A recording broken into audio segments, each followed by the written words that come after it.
Entonces la verdad es que somos más que una sola industria mexicana, somos una industria latinoamericana.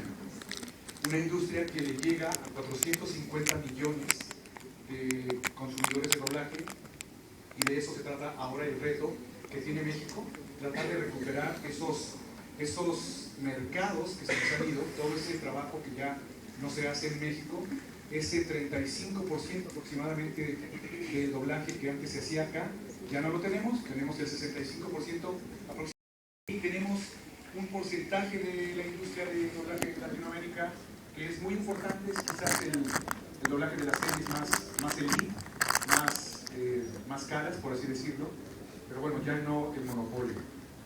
Entonces, creo que van a poner el USB. De eso es de lo que les quiero platicar hoy. Porque, ¿y qué rayos es el doblaje? ¿Sí?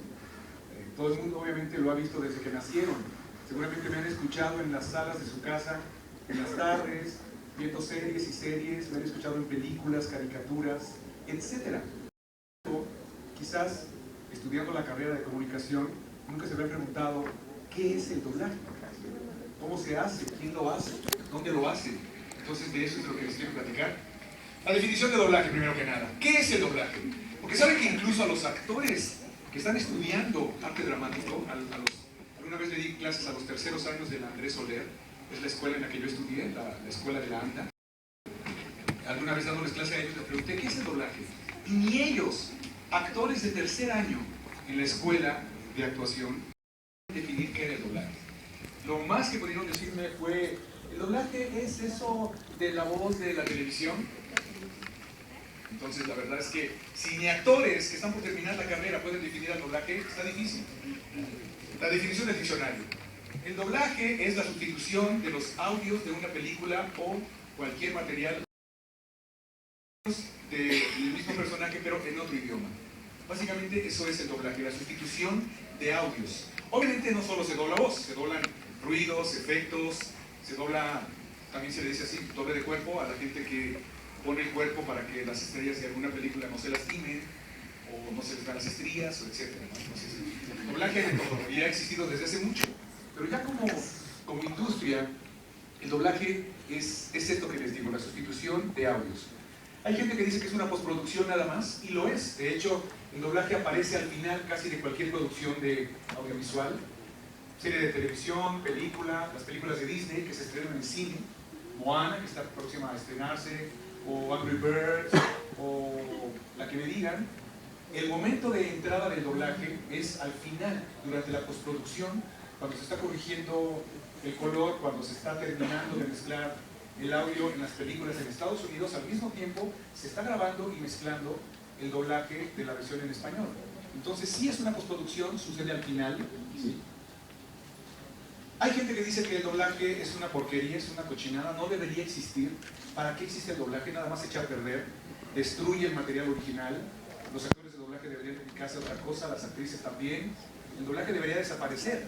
Por supuesto, esta gente, cuando dice esto, me imagino que habla inglés, o francés, o alemán, o a fin de cuentas no le importa que haya subtítulos, o no le importa que no entienda el idioma original de la película. Le gusta ver películas en cualquier idioma, y eso es bien válido. Si alguien no quiere doblaje, no tiene que verlo. Tan sencillo como cambiarle de canal, o si tienen SAP, buscar la versión original y ya. La realidad es que el doblaje no destruye ningún original. Trabajamos con una copia. Es como si yo comprara un póster de la Mona Lisa y le pintara bigotes, o una charrasca por acá, o un ojo de pirata, un parche de pirata. ¿Qué importa? Es mi copia. Y si yo la quiero ver y tener así, el original está bien guardado allá en Francia, no le pasa nada. Y es lo mismo con el material audiovisual. Nunca queda destruido porque sea una copia de video. Para el doblaje hay que entender que el doblaje existe porque es una necesidad. En primer lugar, por supuesto, es una necesidad para vender más. O sea, el doblaje se hace no porque sean muy buenos y nos lo ponen en nuestro idioma porque son lindos los productores, no. Lo hacen para vender. Pero aparte, tiene una función cultural, una función educativa.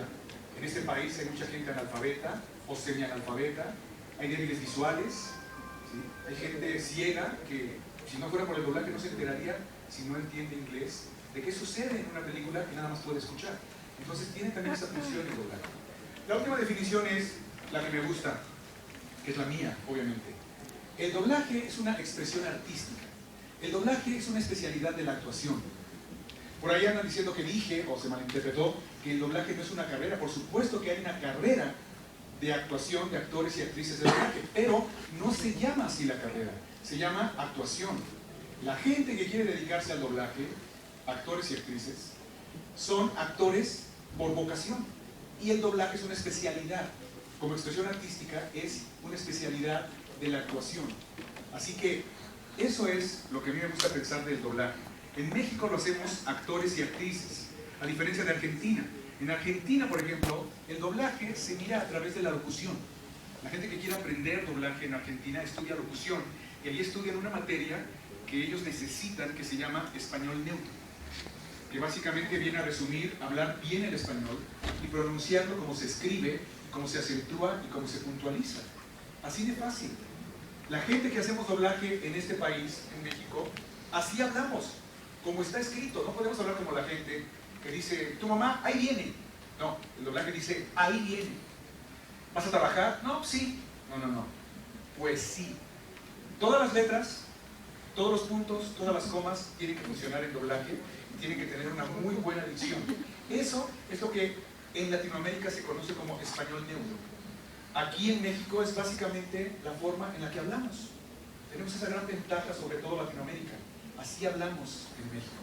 No tenemos que preocuparnos por el acento. Tenemos que cuidarnos de no decir mexicanismos, localismos, que de pronto saquen a nuestro doblaje del mercado latinoamericano, porque no entienden qué rayos es el Metro Valderas, ¿no? Entonces si metemos algo así, o qué es la Avenida Reforma, ¿no?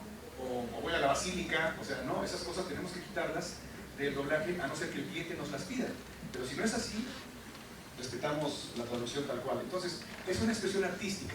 Y mucha gente puede preguntarse si lo es o no. ¿Por qué? Porque el arte, para hacer arte, tiene que ser libre y espontáneo. Pero en el doblaje tenemos que seguir lo que un actor o actriz ya hizo antes. Ya marcó ritmos, pausas, silencios. Salud. Fue como estornudo de doblaje, fue como de utilería, ¿no?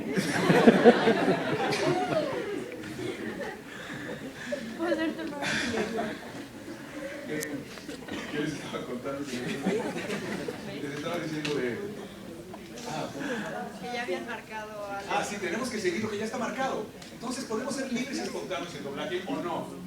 La verdad es que tienen razón, pero la realidad es que el actor o actriz nunca somos 100% libres ni espontáneos. Por ejemplo, si esto fuera teatro, yo fuera un actor haciendo Hamlet y viene la escena de la calavera, yo tomo la calavera y me vengo acá y digo...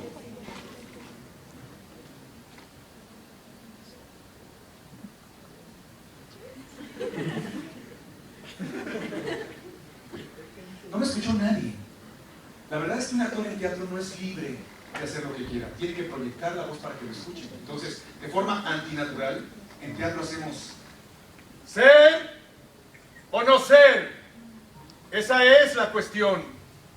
Digo, no sé si alguien habla así en su casa. ¡Ya llegué, mija! ¡La comida! ¡Corre inmediatamente! No somos libres. Ni el pintor, si sale del cuadro, ya no quedó la mano. El que hace una escultura en un pedazo de mármol, igual. Tiene que pensarla muy bien para que todo quepa allá adentro. Si no, no es libre de hacer lo que pueda, lo que quiera, hace lo que puede. El doblaje igual.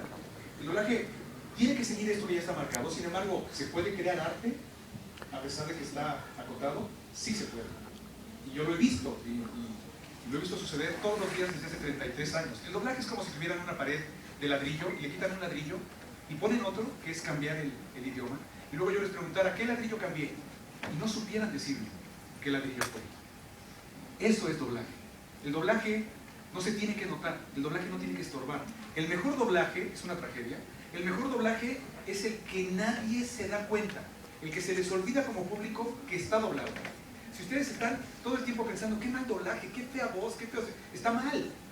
Entonces el ladrillo quedó puesto como mazacote, ¿sí? El doblaje no se tiene que notar. Esa es la tragedia del doblaje, ¿okay? Siguiente, una breve historia del doblaje. El doblaje empezó desde que empezó el cine, por supuesto el teatro, ¿no? Digo, se han doblado ruidos, efectos, etcétera, desde siempre. Pero el doblaje como industria empezó después de la Segunda Guerra Mundial, cuando en la Segunda Guerra Mundial Estados Unidos enfocó toda su producción de audiovisual a la guerra, dejaron de producir películas y para no perder la industria se enfocaron en todo Latinoamérica. Y quisieron hacer películas en inglés y en español, se llevaron un grupo de gente a Estados Unidos y trataron allá de hacerlo con ellos.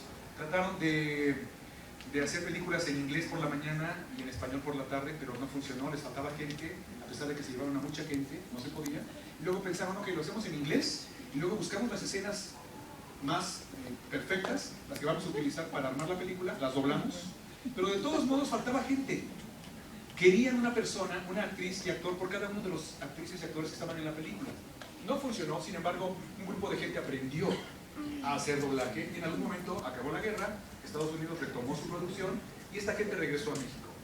Y llegó la televisión y la generación de material para televisión y aparece el videotape. O sea que ya no solo había que hacer televisión en vivo, sino se podía grabar.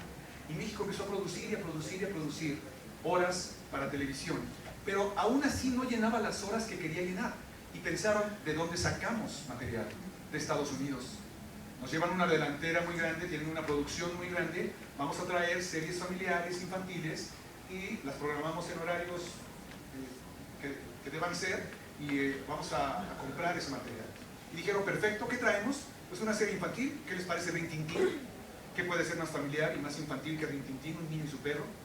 Y programaron la hora, qué días iba a pasar, a las 5 de la tarde, ya los niños ya llegaron de la escuela, ya comieron, hicieron la tarea, perfecto. En una de las juntas, alguien levantó la mano y comentó algo de lo que no se habían dado cuenta. ¿Ya lo pensaron? Es que Rin Tin Tin está en inglés. ¿Cómo? Sí, está en inglés. Y aquí hablamos español. ¿Y entonces qué hacemos? Y alguien en una de esas juntas levantó la mano y dijo, yo sé de doblaje porque yo estuve allá en Estados Unidos cuando llevaron un grupo de actores y yo sé cómo se hace el doblaje. Y empezaron a doblar a Rin Tin Tin. Se tardaron 2 semanas para grabar un programa de media hora. Actualmente un programa de media hora, 22 minutos efectivos, se tarda aproximadamente entre 4 y 6 horas, dependiendo si está muy difícil, muchos personajes, pero en 4 horas queda listo un capítulo, por ejemplo, de Dragon Ball. O hasta menos, porque tiene tanta acción que de pronto casi no hay mucho diálogo. En 4 horas está listo, contra 2 semanas que se tardaron al principio. ¿Okay? Entonces, doblaron Rin Tin Tin, se dieron cuenta de que les faltaban elementos porque la música y los ruidos estaban mezclados en el videotape. Había que manejarlos por separado, entonces empezaron a crear el M&E, que es la pista que nos mandan de la película, con todos los ruidos, con toda la música, los Foleys, que son los ruidos que se producen cuando el actor se mueve, o a veces tiene una taza en la mano y le está haciendo así. Ese ruido hay que después hacerlo para integrarlo a la película. Entonces, poco a poco se fue aprendiendo a nombrar, a contar, a pagar, apareció todo el glosario de palabras del doblaje y poco a poco empezamos a convertirnos en una industria. Y afortunadamente teníamos actores de radionovela y de ahí se tomó la materia prima para el doblaje cuando empezó a surgir la industria de doblaje en México. La cercanía con Estados Unidos nos dio el mercado, por supuesto. Estar tan cerca hacía que el material que tenía que viajar físicamente no tuviera que ir hasta Argentina. Porque Argentina en un principio fue una posibilidad de trabajo. ¿Recuerdan Pinocho? Pinocho está grabado en Argentina. Pinocho es argentino. Es un niño de verdad. Bueno, la cercanía de México con Estados Unidos nos ganó los mercados y México se puso a cuidar el mercado y desde entonces lo hemos desarrollado. Y bueno, en algún momento, por ahí de los 90, empezamos a perder el mercado porque creemos que el mundo nos puede esperar a nuestros tiempos de entrega. Y no fue la calidad, sino lo que tiene aparte la industria de doblaje, lo que hizo que se empezara a ir el trabajo. Y no digo que la calidad no haya bajado, por supuesto que bajó. Sin embargo, fue mala entrega de los mexicanos lo que hizo que el cliente dijera, ya me voy. ¿Okay? Esta fue una breve historia de doblaje, obviamente es muchísimo más extensa y con puntos muy precisos, pero bueno. ¿Qué es lo que hace un actor de doblaje? Obviamente interpreta, genera y proyecta emociones. Pero, ¿qué es lo que hacemos? Cuando estamos trabajando en una sala de doblaje, tenemos enfrente un monitor y ahí vemos la escena. Y vemos lo que sucede. El doblaje empieza a un nivel intelectual. Tenemos que entender qué tengo que decir y qué está pasando en la escena. Ok, ¿son novios? Ok. Ya básicamente uno empieza a jugar con la imaginación. ¿Son novios? ¿Me puedo imaginar qué relación puede tener una chica y un chico? ¿Novios? Ok. Pero ¿por qué el novio está matando a la novia? Ah, ok, más imaginación. Tengo que imaginarme qué pasó. ¿Se pelearon? ¿Le puso el cuerno? ¿O no sabe hacer la salsa verde? Por alguna razón él está matando a la novia, ¿no? Tienen que ver todo lo que sucede, hacerse una idea de qué es lo que está pasando y hacerse una idea de qué emociones están sucediendo ahí en ese momento. Las emociones humanas nunca se presentan solas, se presentan siempre en mezclas que nos hacen no seres de blanco y negro, sino nos hacen seres de gris, que a veces es un gris muy claro, a veces es un gris muy oscuro. No es como los personajes de caricatura que pueden ser blancos, buenos, o negros, malos. El ser humano es gris, clarito o oscuro. Entonces, ¿qué emociones hay ahí? ¿En qué cantidad, en qué intensidad están cada una? Esto lo ven, lo miden, lo sienten los actores y luego se echan un clavado aquí adentro de nosotros, donde tenemos bases de datos de emociones, sensaciones, situaciones. Encuentran las emociones que han vivido por separado y las mezclan en la cantidad que sienten que se están expresando en lo que están viendo en la pantalla. Y una vez que lo crearon, hacen una como comida y le permiten a las emociones alterar el cuerpo. Las emociones se sufren. Las emociones se sufren porque alteran el cuerpo físicamente. Alteran la respiración, alteran la velocidad a la que circula la sangre, alteran el calor del cuerpo, ¿sí? Nos hacen que las pupilas se dilaten de acuerdo a la emoción que estamos sintiendo. Entonces, imagínense a alguien que personalmente, conscientemente le permite a sus emociones alterarlo. Y cuando esto sucede, al hablar, la voz sale alterada por la emoción que nos estamos autogenerando. Lo bueno de las emociones es que se mueren con oxígeno. Así que lo que tenemos que hacer para terminar nuestra labor como actores, una vez que quedó grabado, es respirar y las emociones vuelven a tomar su nivel y tienes otra vez el control del cuerpo. Eso es lo que hace un actor y una actriz cuando hace doblaje. Entiende lo que tiene que hacer, lo busca aquí adentro, lo mezcla, lo genera, le permite que lo afecte y luego lo proyecta. Hay gente que lo puede hacer muy bien. Hay gente que es buena para leer lo que está pasando, pero no sabe dónde lo tiene guardado. O hay gente que no entiende lo que está pasando en escena y le preguntas, ¿qué ves? No, pues un novio. Ok, ¿y cómo lo ves? ¿Qué me puedes decir de él? Está loco. Ok. ¿Qué más? No, pues está rete loco. Ok, bueno, entonces búscate un rete loco aquí adentro y a ver si le queda. Hay gente que no lo puede leer bien. O lo lee bien, pero cuando lo busca aquí, no sabe dónde tiene guardadas esas emociones por separado. Porque una persona que está matando a alguien a lo mejor está sintiendo un amor frustrado, odio, rencor, dolor, abandono. Todo eso por separado no se lo encuentra. Entonces la mezcla que prepara no es muy buena. O hay gente que lo lee bien, lo prepara bien, pero no lo sabe proyectar. Hay gente que, por ejemplo, no sabe ser tierna. Y le dices, ok, como director, sé tierno, okay, acaricia con la voz, acaricia. Cuando ella llega, estás preocupado y le preguntas, ¿dónde estabas? Graba. ¿Dónde estabas? No lo regañes, no eres su papá, eres su mamá y nada más. Viven juntos, pero cuando quiera se va. Entonces, no regañes. Estés celito, si estás preocupado, entonces, graba. ¿Dónde estabas? No la regañes. Acaricia con la voz. Háblale.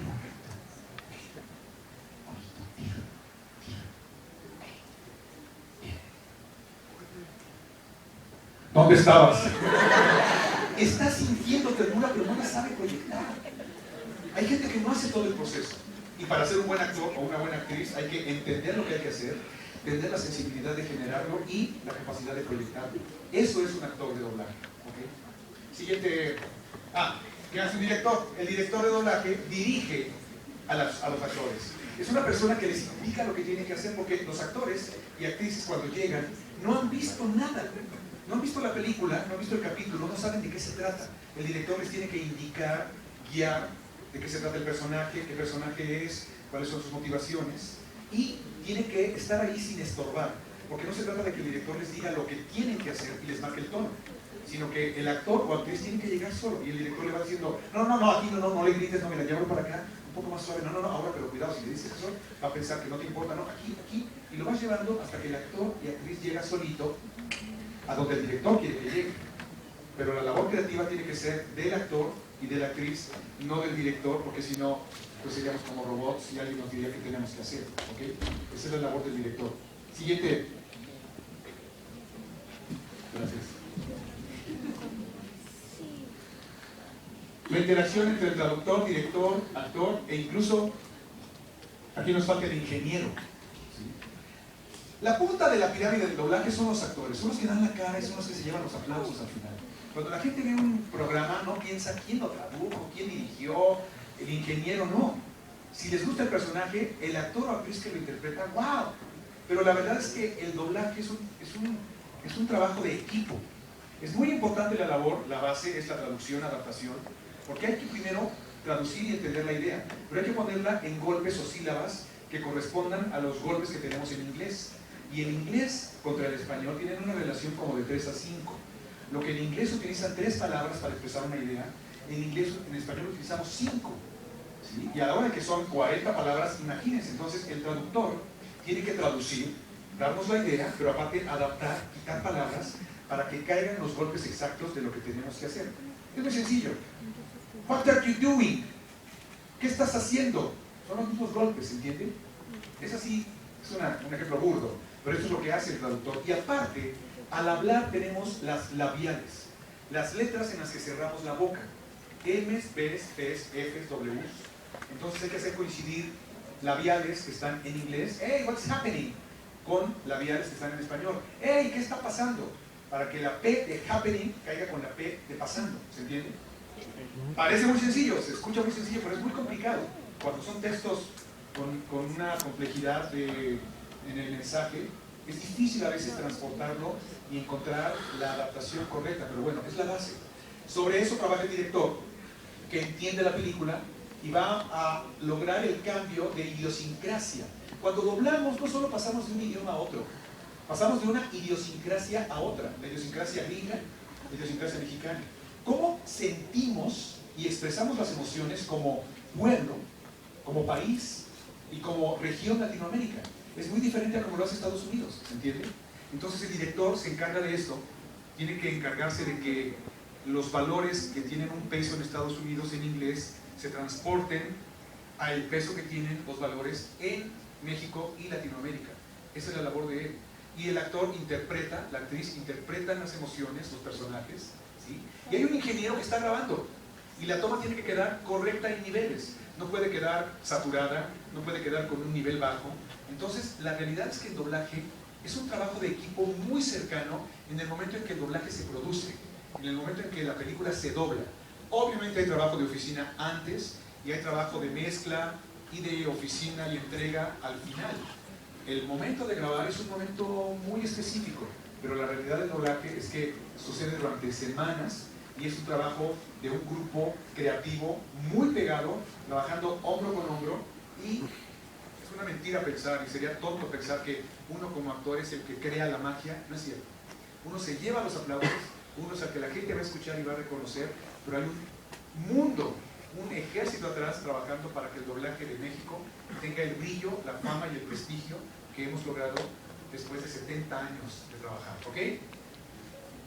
Técnicas de actuación. La sensibilización es básica. Tenemos que trabajar con emociones, y esto es algo humano, pero se mete con cuestiones internas del ser humano, ¿sí?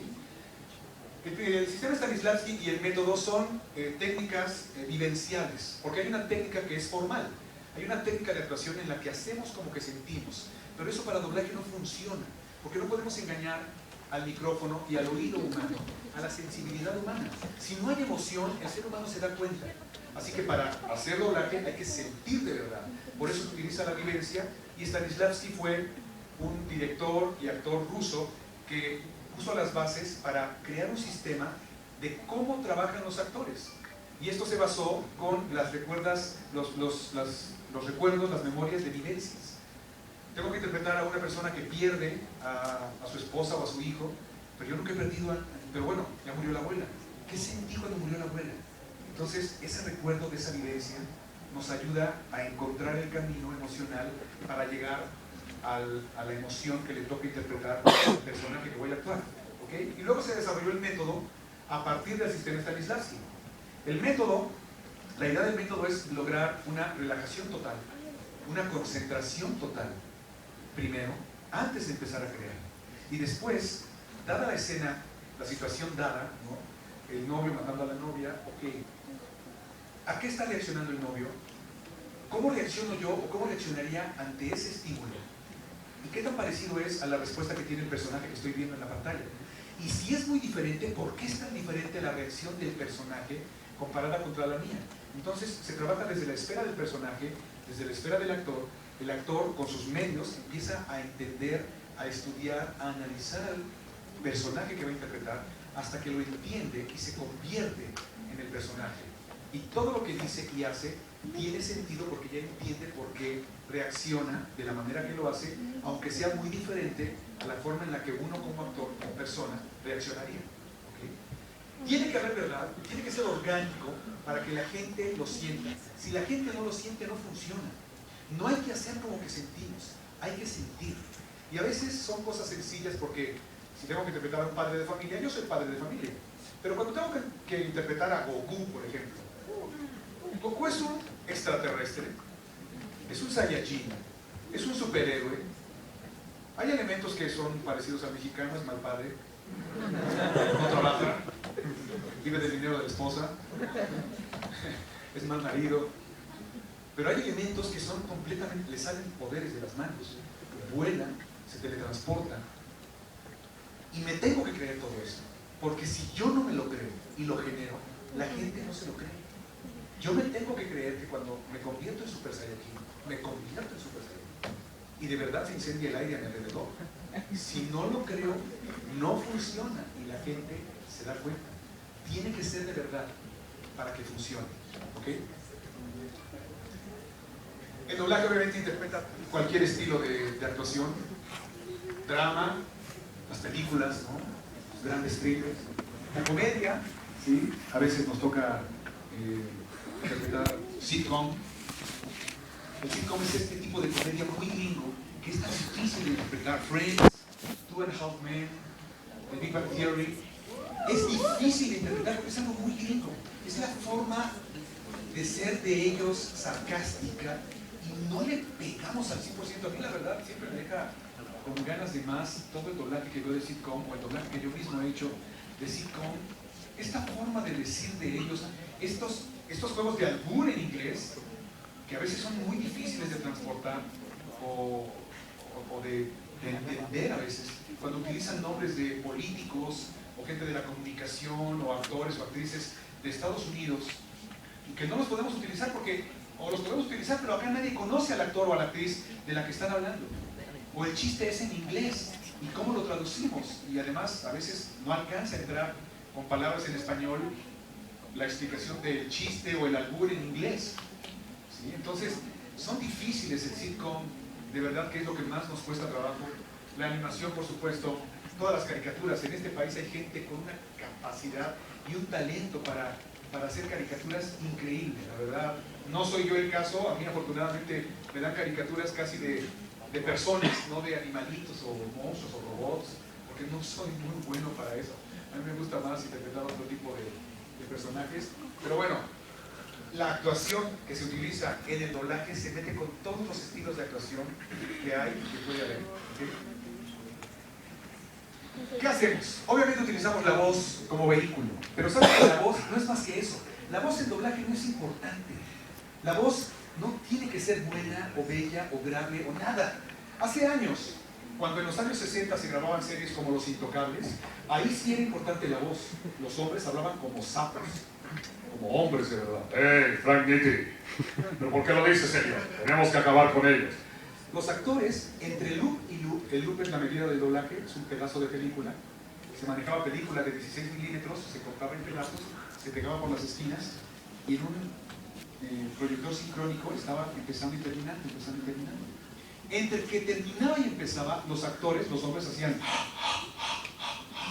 para secarse la garganta, para poder hablar así, no sé qué, como sapos. Y las mujeres, cálidas. Esta voz de terciopelo, no. ¡Oh, Johnny, no! ¡Ah! No, eso no importa. La voz, no importa que sea bella o no. Todas las voces funcionan. Lo que tienen que hacer es proyectar la voz. Y esto lo digo porque es importante, por ejemplo, en mi caso. Mi voz es la más común y corriente que puede existir en el mundo. No es nada especial, pero ¿qué puedo hacer con esta voz? Con esta voz puedo conmoverlos, emocionarlos, hacerlos llorar o hacerlos reír. Esa es la importancia del manejo de la voz. ¿Ok? La voz y la proyección de la voz. Tipos de voz. Hay 3 tipos de voz, ¿saben? No es la voz para el canto, la voz para actuar. La voz tiene 3 tipos. Cabeza, mezcla, pecho. ¿Sí? Todo el mundo ha bostezado. Cuando hacemos eso de... Y a veces le meten ruido al bostezo, ¿no? Ese sonido que pueden llegar cuando bostecen, cuando lo hagan, sí, al rato que lo hagan. Esa es la voz de cabeza. Y cuando hacemos todo el bostezo de arriba abajo,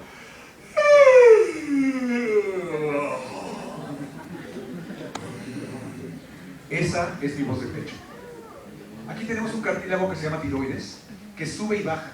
Y al subir y bajar, estira las cuerdas vocales. Son vocales, no bucales. Son vocales porque producen voz, no bucales porque están en la boca. ¿Okay? Las cuerdas vocales se estiran cuando el cartílago sube y eso hace que se tensen y que el aire al pasar por ellas las haga vibrar y sonar agudas. Y cuando el cartílago baja a la voz de pecho, las cuerdas se aflojan y por eso se descolocan y suenan graves. ¿Han oído a César Évora? Siempre lo pongo como ejemplo, porque César Évora es un ejemplo de voz de pecho. Habla aquí, bueno, Marianela, pero ¿por qué lo dices? Es de verdad, y creo que es su voz natural, creo que es su voz media. Esa voz de él es su voz media y de ahí puede subir y tal vez puede bajar todavía. Yo no puedo bajar más de esto. ¿Sí? Es una voz con poca tirantez. Y la voz que queda en medio, esta con la que les hablo, es la voz media, es la mezcla. Esta voz tiene que ver con el tono. Y el tono es algo con lo que se nace. El tono es algo que se hereda. Tiene que ver con el grosor de las cuerdas. No es algo que yo pueda variar. No lo puedo cambiar, pero lo puedo alterar, porque puedo dar tono de suspenso, o de terror, ¿sí? Nada más manejando el aire y la emisión de la voz, se cambia el tono. Y por supuesto, detrás de esto están las emociones. Las emociones son las que hacen que la voz se altere, porque alteran el cuerpo, y al alterar el cuerpo y meterlo en el mood correcto, se coloca el cartílago donde la emoción lo pone y así hablamos. ¿Okay? El tono entonces es con lo que nacemos, no lo podemos alterar, y además se fija en la voz media o mezcla cuando crecemos y el hombre llega a la adolescencia y le cambia la voz. Y como aprendemos a hablar escuchando, ¿sí? Vamos a imitar a papá, y entonces el hombre fija la voz donde la escucha y donde las cuerdas le dan. Cuando no hay papá, tengo amigos que se dedican al doblaje, son voces agudas, son voces de eternos adolescentes. ¿Por qué? No había voz grave en la casa. Entonces aprendieron a escuchar a mamá y entonces hablan arriba, porque mamá ahí tenía el tono, y entonces su tono medio se queda ahí. ¿Ok? Goku no tuvo papá, mató al abuelo cuando pudo. Entonces Goku pues habla agudo, es un niño, es un niñote, ¿sí? ¡Cojan! ¡Krillin! ¿Okay? A las mujeres, a diferencia del hombre, no les cambia la voz, no viene este cambio por la hormona. Es una como manecilla de reloj que se va moviendo y de repente se detiene en algún punto. No lo marca nada específico, es meramente un momento en su crecimiento en el que la voz se fija, y puede ser que se quede con voz de adolescente que está entre la secundaria y la prepa, o de la chica que ya acabó la prepa, se va a la universidad, o de la chica que ya regresó de la universidad pero no se ha casado, o de la que ya terminó la carrera y está casada, es mamá pero de un niño pequeñito, o de la mamá que ya tiene hijos adolescentes. En algún punto se detiene la manecilla y esa voz se queda y se puede quedar años. ¿Escucharon a Bruce Willis hace 32 años? ¿Sí? Sigo hablando igual, sigo teniendo el mismo tono. ¿Por qué? Porque esta voz está cuidada, educada, trabaja todos los días y por lo tanto no se lastima y está a punto. Entonces todavía no se afloja el cartílago, todavía no se destensan los músculos porque trabajan todo el día y están bien colocados para no lastimarse. ¿Ok? Bueno, después del tono, que es esto con lo que nacemos, el matiz. El matiz es una alteración en la intención del tono. Porque pueden estar diciéndole a alguien, sí, ya sé que quieres llevártelo, pero no te lo vas a poder llevar. Es un cambio de aire, un cambio de intención que tiene una emoción atrás. La emoción manda al matiz y altera el tono, ¿se entiende? Se puede hacer de forma mecánica, pero no hay nada como generarlo orgánico y que suene creíble, verdadero, y que la gente te lo compre. ¿Okay? El ritmo. El ritmo es la cantidad de sílabas que podemos decir en una emisión. Hay gente que puede tomar ahí y decirles, bueno, mira, llegamos a la almacén y de ahí nos venimos a por la derecha, ahí están juntos los baños y cuando está donde venden la madera, entonces tenemos que comprar un poco de madera verde porque la vamos a pintar luego del suelo y luego la vamos a poner en el suelo y vamos a hacer luego un piso, no sé qué, y habla muchísimo. Y hay gente que dice, bueno, mira, llegamos al almacén y nos bajamos, ahí está la puerta y luego están los baños, ahí está la madera y una que es verde, esa vamos a comprar, a pintarla de azul. Cada quien elige el ritmo con el que habla. Depende de cómo respira también, por supuesto. Pero el ritmo no tiene nada que ver, no tenemos que hablar X palabras por fuerza, no. Cada quien expresa como quiere y como puede. La emoción altera el ritmo. Y de pronto, cuando estamos alterados emocionalmente, podemos jalar una cantidad de aire impresionante y decir una cantidad de palabras sin respirar. Es increíble. Cuando la gente lo está estudiando y lo ve y no sabe cómo hacerlo, le parece imposible. Una vez que entiende que no tiene que hablar rápido, sino que tiene que encontrar la emoción correcta para hablar a esa velocidad, se resuelven todos los problemas. La emoción altera el cuerpo de tal manera que acelera tu velocidad de forma natural. ¿Okay? La textura, eso tiene que ver mucho con cuestiones táctiles, porque hay gente que tiene voz de terciopelo, no, tiene voz como de lija, no, ¿sabes qué? Tiene voz de negro, no, ¿sabes qué? Tiene voz metálica. ¿No? Es como los colores, que de pronto hay gente que define los colores con adjetivos que califican a la voz. No, no, son unos colores chillantes. No, no, no, es un amarillo de alarido. Eso tiene que ver con la voz. ¿Cómo que un amarillo de alarido como chillante? Ese color que chille, ese color que nos hace sentir. Es curioso, pero eso tiene que ver con la textura. Tiene que ver con la reverberancia que tiene la voz y lo que nos hace sentir a qué suena. Hay actores que tienen voces metálicas, así, seguro tienen un poco de nasalidad y entonces al hablar, ¿sí? O cuando han oído aquello de se arreglan cortinas, tienen un sonido metálico, porque hacen rebotar en el paladar y entre los dientes y meterse un poco con la nariz y eso genera como y lo hace sonar metálico. La voz es un instrumento maravilloso, logra cosas increíbles. Y el énfasis. El énfasis es un golpe que damos en medio de cualquier frase para marcar algo. No, no, no, es que te dije que lo llevaras, ¿sí? Y tienes que quedarte ahí. Eso es énfasis. Básicamente es el mismo tono, pero de pronto marca, sube el volumen, subraya la palabra. Eso es el énfasis. Estos son los elementos de la voz. Es fácil explicarlo así, contarlo así. Lo difícil es cuando lo ponemos a trabajar en el doblaje. ¿Okay? El español neutro es lo que les platicaba. Saben que acá no nos preocupamos por decir Guillermina Gallardo. Guillermina Gallardo, pollo, apoyo. Y allá tienen que aprender a quitarse eso. Y en Colombia y en Venezuela tienen que aprender a pronunciar todas las letras. ¿Sí? Acabo de estar en Puerto Rico y allá la gente dice, oye, pero Carla. Mi hija se llama Carla y es, oye, pero Carla. Carla. Sí, por eso, Carla. Carla. No, la R no suena. ¿Cómo de que no? Carla. ¿No? O han oído a Calle 13, ¿no? La atrévete, quítate el sudor como si fueras un wiper. Prendete en fuego como un lighter. Etcétera, ¿no? Entonces, eso lo tienes que corregir para hablar el español como está escrito, pronunciando todas las letras. Todas las letras tienen derecho a existir. Entonces, es difícil, tienen que aprender eso, nada más para hablar como nosotros. A mí me han entrevistado en todos los países que se puedan imaginar, y una de las preguntas es siempre, ¿cómo manejas el español neutro? Yo así hablo. No, pero ahora que te estamos entrevistando, que no hablas como mexicano, ¿cómo lo haces? Pues que yo así hablo. Toda la gente del Distrito Federal, toda la gente que se dedica a la industria del doblaje habla como yo. Nosotros así hablamos. Yo no hago nada especial. Así, no lo pueden creer, no lo pueden entender porque se acostumbraron a ver las películas de Pedro Infante. Chachita, para la boca, te voy a dar, no, te cortaste el pelo, listo el cobrador, ¿qué vamos a comer? Pues lo que tú digas, Pepito.